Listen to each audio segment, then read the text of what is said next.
Hi everyone, in this video we will see that how we can dynamically change data types of multiple columns using Power Query. So let's say we are given with this screener here and we are extracting data from this screener in Power Query.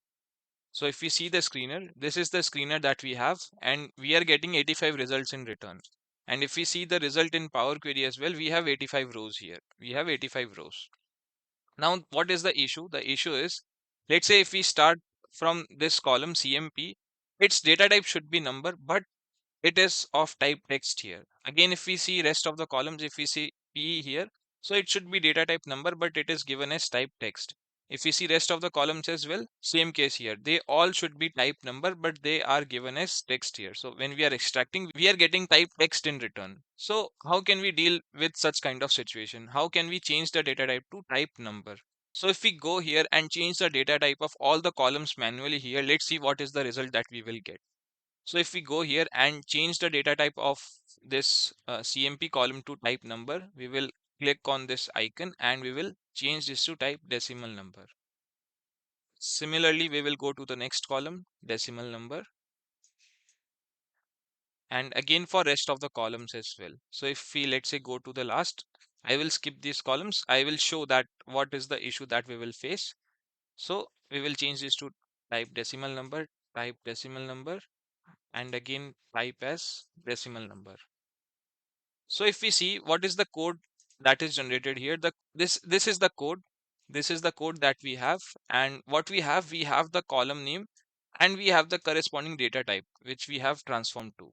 So what is the structure that we are following here? So this is a list in a list. So we have a parent list here, and within that parent list, so this is the parent list, and within that parent list we have multiple sub list. So this is list 1, this is list 2, and each of these list contains two values. So first value is the column name which we are trying to transform, and the second one is the type which we are trying to transform to.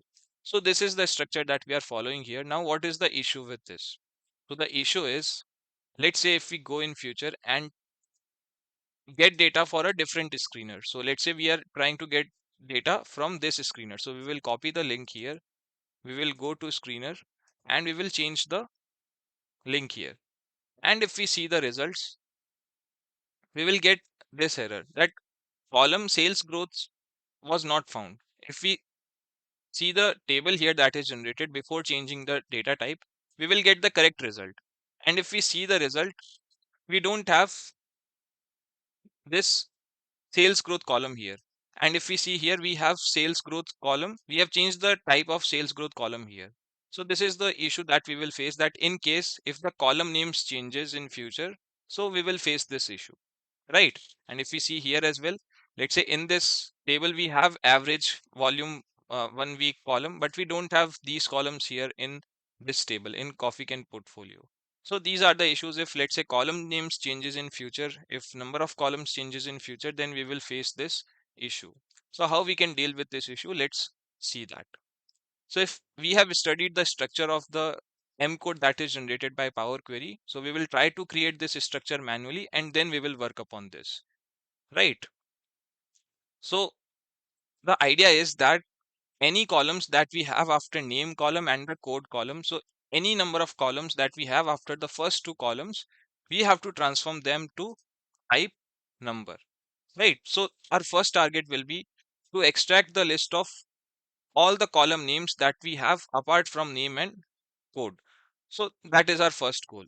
So let's do that. And for that, what we will do, we will use table.columnNames function. So we will use table.columnNames function in order to extract the list of all the column names that we have in the table.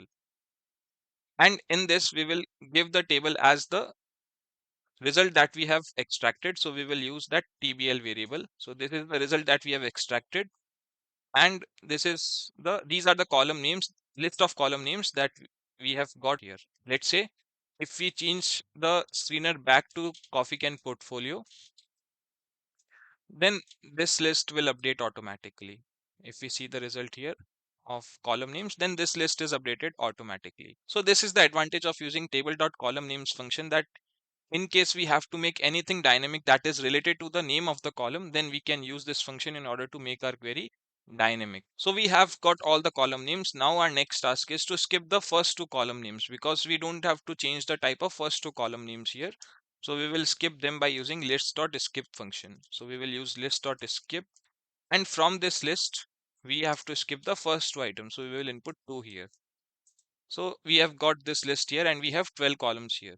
Again, number of columns may also change, but that will be dynamic. And if column name changes as well, then this will be dynamic. Now we have got the first task done.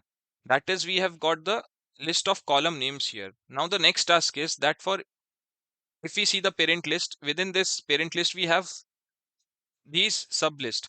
Now we have, in this sublist we have got the first item. The second item is the type. So we have to input this type as well. And the result should be a list again. So how can we do that? For that we can use list.transform function. So we will transform this list. How we can do that? So for that we will use list.transform function. List.transform, and what we have to do with each of the items in this list. So for that, let's say we will use each keyword, and let's say we want to get back each value in return. So we will get back each of the values, and if we see the result, we are getting the same list in return.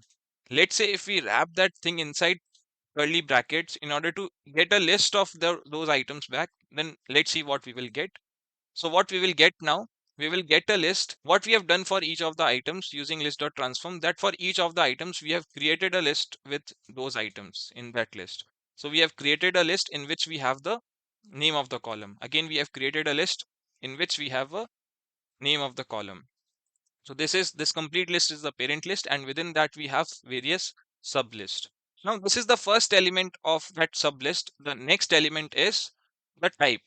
So within this sublist, what we have to give as the second element, it will be type number, right?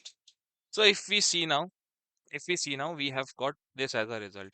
And if we do one thing, that let's say we copy this result here, we copy this part, and let's create another step and paste that part here. So what we have got, again we have got the same structure, that there is a parent list and we have various sub list. This we have generated dynamically, and this one contains the hard coded result. So if we check the items of the sub list, what we will get the column name and the type. We will get the column name and the type, right? And this is what we have generated as well dynamically. So column name and the type, column name and the type. Now our next task is that instead of using this hard coded result that is generated by M code, what we will do, we will copy this formula, we will come to change type step and replace this part with that formula that we have written. So we will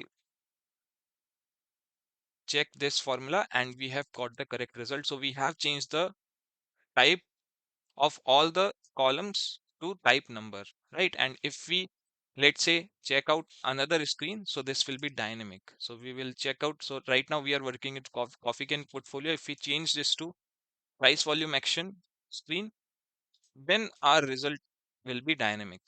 So if we now see the result, this is dynamic, and we have successfully changed the type of each of the columns except these first two columns to type number. So this is how we can use table.column names at many places in order to make our queries dynamic and future proof. So that's it for this video, and I hope you like this video. Let me know in the comment section your feedback about it and any suggestions for future videos. Thank you for watching this and hope to see you in more such videos in future.